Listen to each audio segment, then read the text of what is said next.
सभी दोस्तों का और स्टूडेंट्स का हमारे इस चैनल में स्वागत है। इस चैनल के माध्यम से हम अलग अलग कोर्सेज के बारे में आपको करियर गाइडेंस देने वाले हैं। आज हम महाराष्ट्र पब्लिक सर्विस कमीशन यानी एमपीएससी के बारे में कुछ मालूमात, उस एमपीएससी क्या है और उसमें कौन कौन से पोस्ट उसके ज़रिए भरे जाते हैं, रिक्रूट किए जाते हैं, इसके बारे में मालूमात देने वाले हैं। तो दोस्तों, एमपीएससी का पहले शुरू हम एज क्राइटेरिया देखेंगे। कोई भी स्टूडेंट जिसकी उम्र 19 साल से लेकर 38 साल ओपन के लिए और 19 साल से लेकर 43 साल तक कास्ट के लिए ये एज क्राइटेरिया होता है। और उसी तरह एलिजिबिलिटी ऑफ एजुकेशन यह है कि स्टूडेंट कोई भी स्ट्रीम में ग्रेजुएट होना चाहिए, चाहे वो आर्ट ग्रेजुएट हो, चाहे साइंस ग्रेजुएट हो, चाहे कॉमर्स ग्रेजुएट हो, या फिर इंजीनियरिंग, मेडिसिन, मैनेजमेंट या कोई भी डिग्री उसके पास हो, तो वो जो है एमपीएससी एग्ज़ाम देने के लिए एलिजिबल हो जाता है। महाराष्ट्र पब्लिक सर्विस कमीशन के ज़रिए क्लास 1 ऑफिसर, क्लास 2 ऑफिसर और क्लास 3 ऑफिसर, इन 3 ग्रेड के पोस्ट रिक्रूट किए जाते हैं, भरे जाते हैं, जिसके अंदर पहली पोस्ट डिप्टी कलेक्टर की है, जिसको हम सब जानते हैं। उसी तरह उसके बाद डीवाईएसपी की पोस्ट भरी जाती है और assistant commissioner of police ACP की पोस्ट होती है। इसके बाद की post assistant commissioner of sale tax और डिप्टी रजिस्ट्रार ऑफिसर की पोस्ट होती है। डिप्टी चीफ एग्जीक्यूटिव ऑफिसर और इसके बाद की पोस्ट जो है बीडीओ ब्लॉक डेवलपमेंट ऑफिसर की होती है। Assistant director of Maharashtra finance, इसकी पोस्ट, और उसके बाद की जो पोस्ट है वो हमारे सबकी पहचान की जानी मानी पोस्ट है, CO chief officer of municipal council, जो नगर पालिका का चीफ ऑफिसर होता है। सुप्रिटेंडेंट ऑफ स्टेट एक्साइज की पोस्ट, उसके बाद की जो पोस्ट होती है वो ईओ एजुकेशन ऑफिसर, जिसको हम शिक्षण अधिकारी कहते हैं, जिसके अंदर शिक्षण अधिकारी माध्यमिक और शिक्षण अधिकारी प्राथमिक, ये 2 पोस्ट होते हैं। दोस्तों, इसके बाद की जो पोस्ट है वो बहुत जानी मानी पोस्ट तहसीलदार की। हर तालुका प्लेस के का जो तहसील होती है उसका सबसे बड़ा ऑफिसर तहसीलदार होता है। ये भी एक क्लास 1 में पोस्ट एमपीएससी द्वारा भरी जाती है। सबसे आखिर में जो क्लास 1 की पोस्ट है वो assistant director skill development and employment, इस ऑफिसर की होती है। क्लास 2 के अंदर जो पोस्ट आते हैं उसमें सबसे पहली पोस्ट डिप्टी एजुकेशन ऑफिसर और दूसरी post assistant regional transport officer की होती है। इसके बाद की जो पोस्ट है वो अकाउंटिंग ऑफिसर की होती है और उसके बाद जो पोस्ट है वो मंत्रालय सेक्शन ऑफिसर की होती है।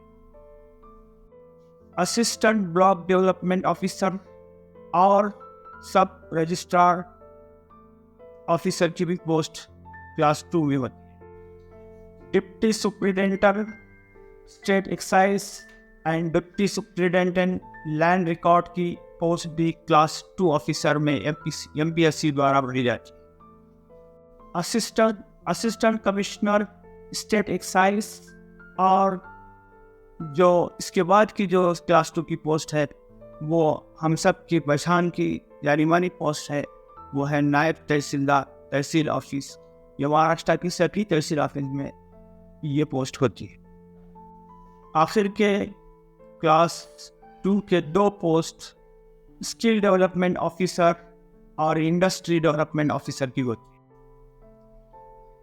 अब तक हमने एमपीएससी द्वारा लिए जाने वाले गैजेटेड ऑफिसर, जिसके अंदर क्लास 1 ऑफिसर और क्लास 2 ऑफिसर के बारे में जानकारी ली है।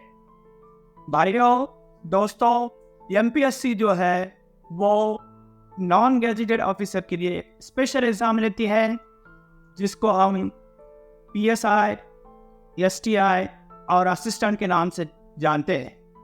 इस एग्ज़ाम का क्राइटेरिया थोड़ा सा अलग होता है, हट के होता है। इसका मेंस और प्री दोनों exam objective type multiple choice के होते हैं।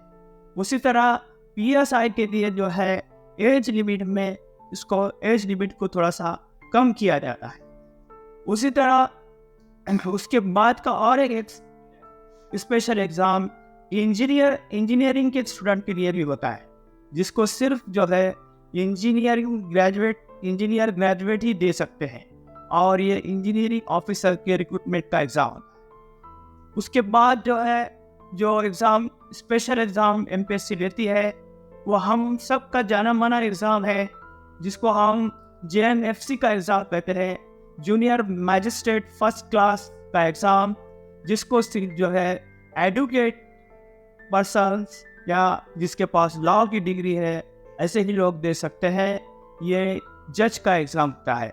उसके बाद MPSC जो है फॉरेस्ट डिपार्टमेंट का स्पेशल एग्ज़ाम लेती है, जिसके लिए हर कोई अपीयर हो सकता है, जिसके अंदर A ग्रेड और B ग्रेड दोनों ऑफिसर का रिक्रूटमेंट किया जाता है। उसके बाद एग्रीकल्चर का भी एक स्पेशल एग्ज़ाम होता है, जिसको सिर्फ एग्रीकल्चर ग्रेजुएट स्टूडेंट ही वो एग्ज़ाम दे सकते हैं, जिसके ज़रिए MPSC क्लास 1 और क्लास 2 दोनों ग्रेड के ऑफिसर का रिक्रूटमेंट करती है। इन सारे एग्ज़ाम के बाद जो क्लास 3 का एग्ज़ाम जो MPSC के द्वारा लिया जाता है, उसके बारे में कुछ जानकारी आपके सामने दी जाती है। जिस तरह हमने देखा कि क्लास 1 क्लास 2 ऑफिसर का एग्ज़ाम का जो क्राइटेरिया है, उसी तरह जो है इसका भी एक स्पेशल क्राइटेरिया होता है, जिसके अंदर कलर टाइपिस्ट की पोस्ट, उसके बाद टेक्निकल असिस्टेंट की पोस्ट और टैक्स और एक्साइज के कुछ असिस्टेंट की पोस्ट इस एग्ज़ाम में भरे जाते हैं, जिसका एज क्राइटेरिया भी उसी तरह होता है जिस तरह हमने गजेटेड ऑफिसर के क्राइटेरिया में देखा है। और इसके लिए भी जो है ग्रेजुएशन होना कंपलसरी होता है। इस तरीके से MPSC द्वारा लिए जाने वाले सभी एग्ज़ाम के बारे में हमने ज़्यादा से ज़्यादा आपको मालूमात देने की कोशिश की है, और ज़्यादा मालूमात के लिए हमने डिस्क्रिप्शन में MPSC की ऑफिशियल वेबसाइट उसकी लिंक दी है। आप वहाँ पर जाकर और ज़्यादा मालूमात हासिल कीजिए। इस वीडियो को लाइक कीजिए, शेयर कीजिए और हमारे चैनल को सब्सक्राइब कीजिए, और कमेंट में हमें ये बताइए कि हमारा ये वीडियो आपको कैसा लगा, इसके अंदर हम और क्या इम्प्रूवमेंट कर सकते हैं, कौन कौन सी चीज़ें आप देखना चाहते हैं, कौन कौन से कोर्सेज के बारे में आप मालूमात हासिल करना चाहते हैं। हम आपके कमेंट को पढ़कर उस तरह वीडियो बनाएंगे जिस तरह आप चाहते हैं। Thank you very much.